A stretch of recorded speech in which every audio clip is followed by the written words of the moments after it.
Hey, what's up, everyone? Mike here with the watch list video for Friday, July 21st.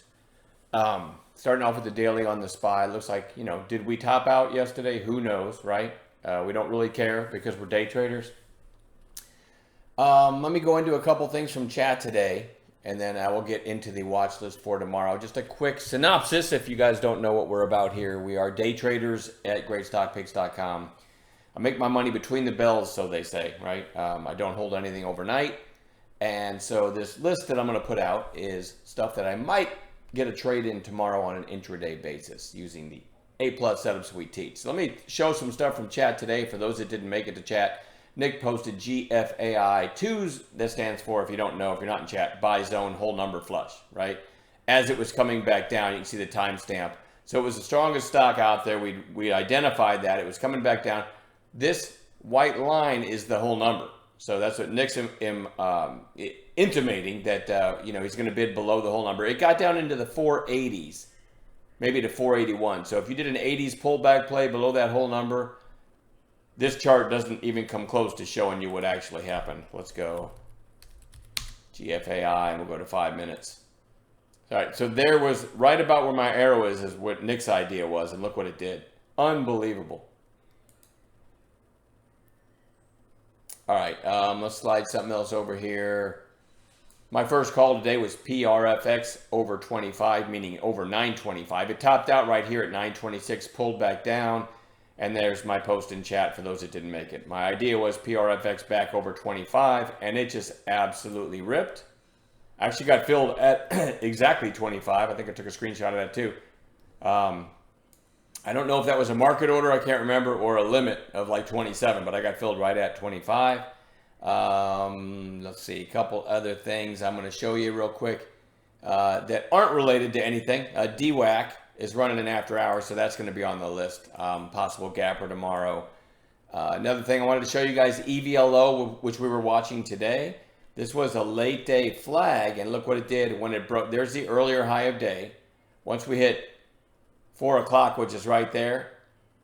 If anyone was astute enough, I think I saw Tamer grab this one. But if you got this over the high of day, which was probably, I can't quite tell, maybe over 10:30, something like that, it absolutely ripped to 13 in less than 10 minutes. So that's kind of an example of what can happen in after hours. Things can really move. You get less liquidity, and when you're on the right side of a trade, they can really, really move in your favor. So, all right, anyway, what are we watching for tomorrow? SGMA.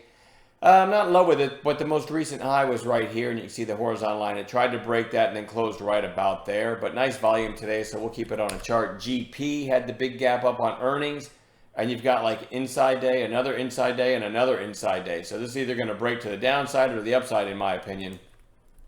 So it goes on watch. It is worth noting, and the weird thing is, I don't remember seeing this in the past, but in the past few years I have seen this.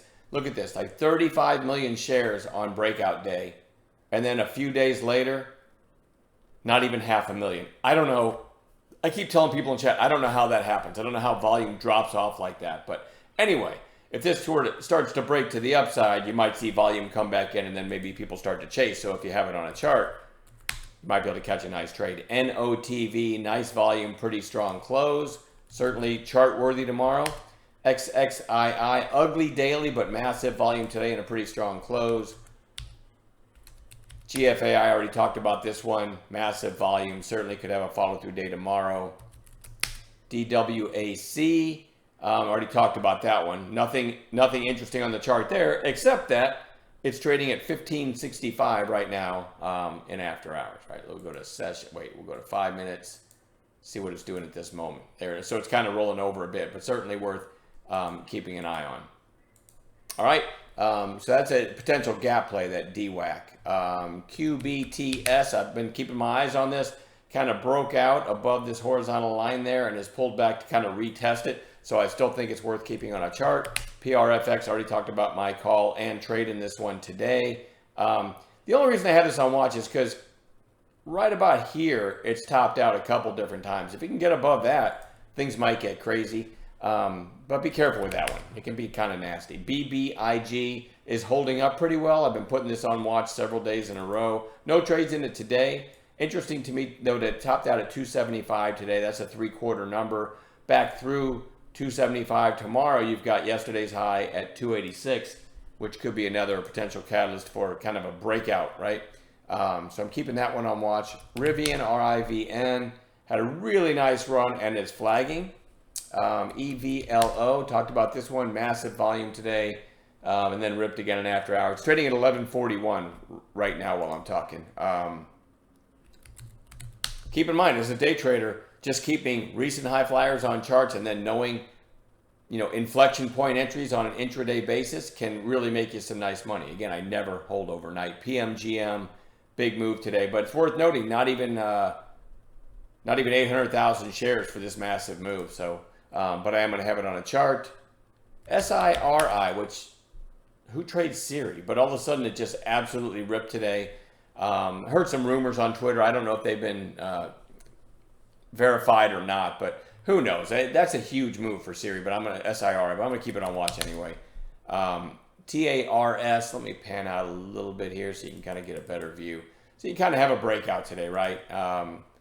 It's got pharmaceuticals in the name, so we'll see. Maybe they had good news. Put the horizontal line kind of right there. That's definitely a nice breakout and a pretty strong close. And then RXRX. This one is still extended from the moving averages, but it just had such a nice news story on this day. Pulled back and then ripped, and then you could call today a lower volume quiet day. So sometimes when you have a really strong stock, you get one quiet red day and it rips again. So I'm definitely going to keep that on watch. We'll add Gapper to the list as well in the pre-market together as we always do.